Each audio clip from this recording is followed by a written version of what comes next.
Praise the lord. మే 9, 2024. ఈరోజు దేవుని వాగ్దానము.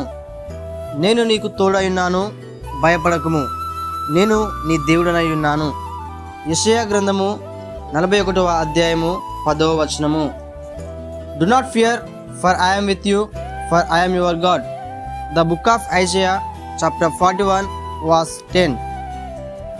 నీకున్న సమస్యను బట్టి, నీకున్న ఇరుకులను బట్టి, నీకున్న ఇబ్బందులను బట్టి, ఏ తోడు లేక ఒంటరివై ధైర్యం కోల్పోయి భయపడుచున్నావా? దేవుడు ఈరోజు నీతోనే మాట్లాడుతున్నాడు. నీ దేవుడనైనా నేను నీకు తోడై ఉన్నాను గనుక భయపడకంటున్నాడు. కాబట్టి నీకున్న ప్రతి సమస్యను బట్టి, నీకున్న ఇబ్బందులను బట్టి దేవునికి ప్రార్థించు. దేవుడు తప్పకుండా నీ ప్రార్థన విని నీకు ధైర్యాన్ని అనుగ్రహించి నీకు నెమ్మదిని కలుగజేస్తాడు. ఆమేన్.